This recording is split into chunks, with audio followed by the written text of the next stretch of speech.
If I was talking to someone who had just moved to Seattle and I was trying to explain KUOW, I think the first thing I'd tell them is that it is about telling really interesting and important stories, whether that is on the radio or in a podcast or in a news article on the web or even through like an event that we have. It's really about telling stories that deepen our understanding of our communities, our neighborhoods, the people who we share this space with, and also, the environment that we share the space with, the laws, the government, anything you can imagine you could learn about through something KUOW does.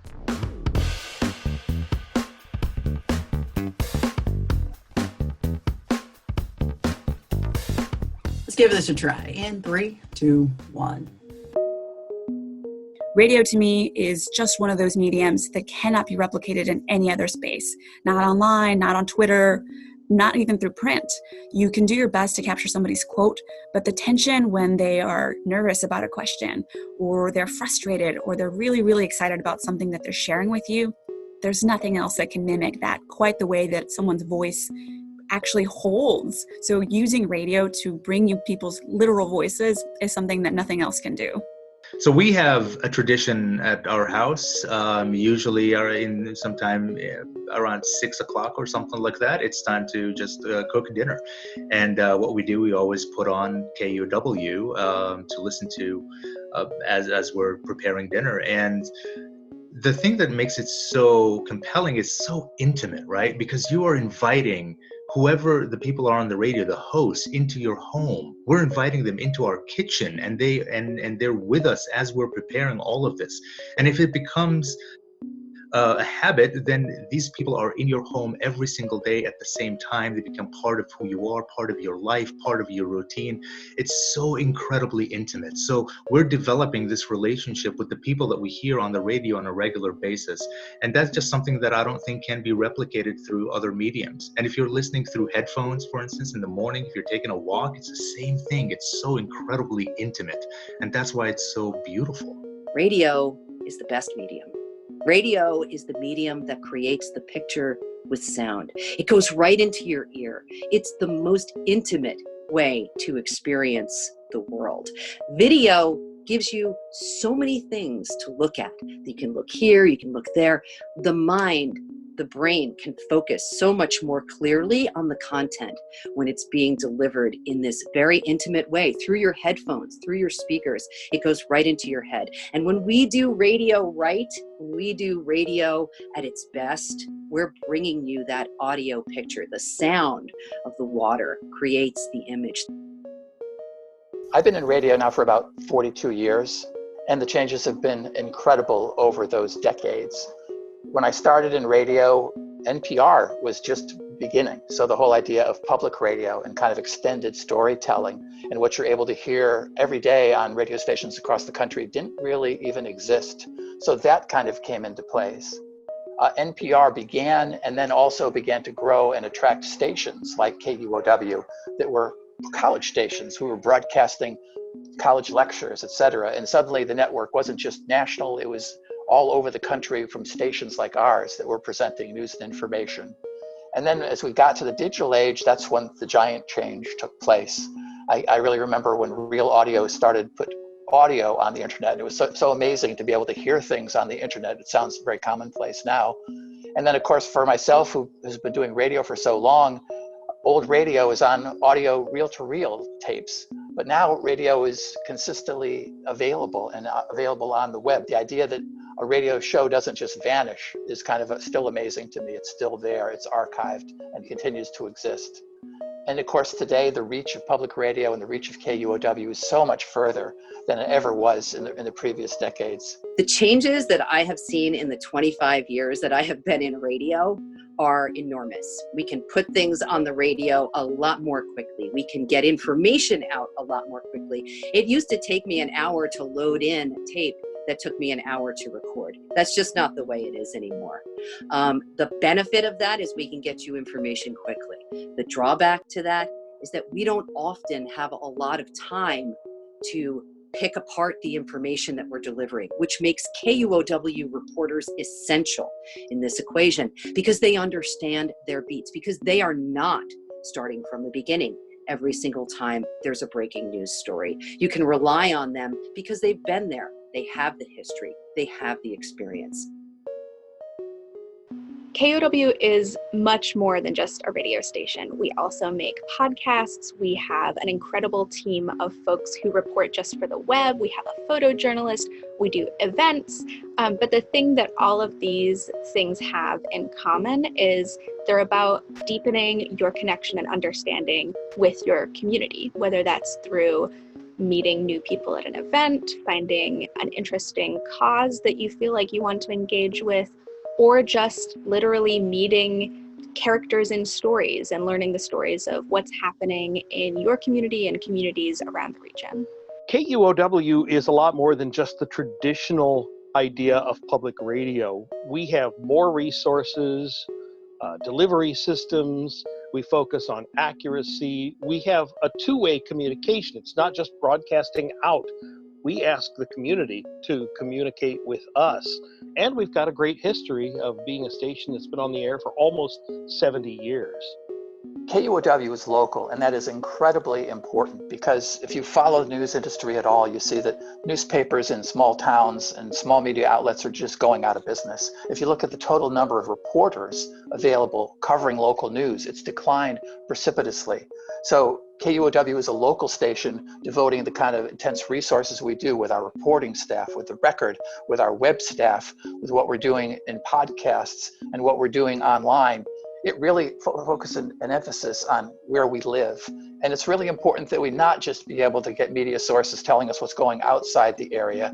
We need to know what's going on in our backyard. And simple things like covering what the city council is doing sometimes doesn't even happen in places. So our function as a watchdog is extremely important here locally. For me, I've always thought storytelling is incredibly powerful because it's one of the oldest things we actually know how to do. And it actually comes to us quite naturally.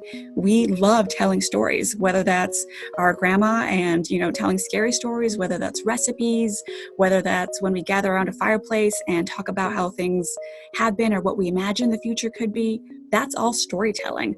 So to me, doing that for news is packaging it in a different way and getting you that information accurately, but it's still storytelling.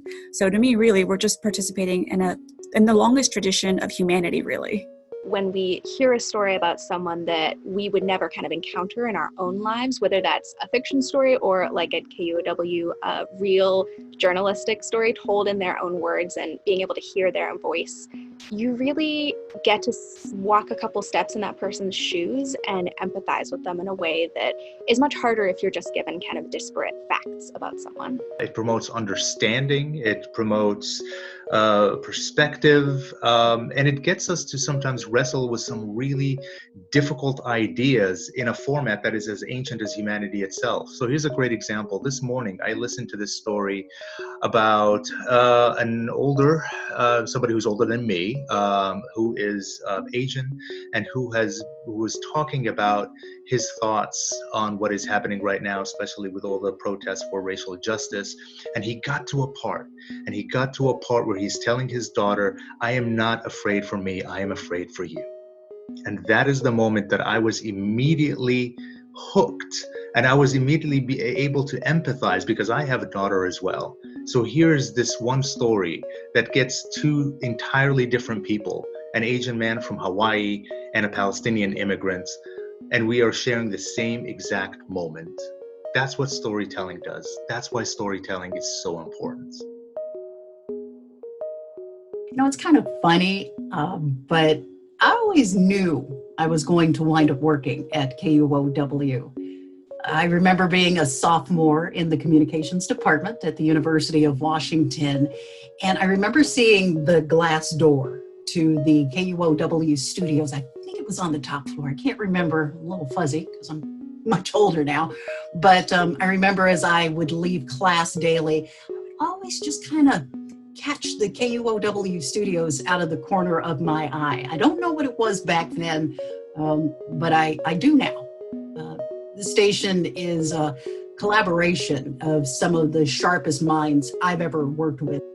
in the business, so to speak, in journalism. Everyone in the building, not just the journalist, but those who work behind the scenes, those who work in different departments throughout the whole KUOW family, they ask really probing questions that just don't follow the pack, but rather lead it oftentimes.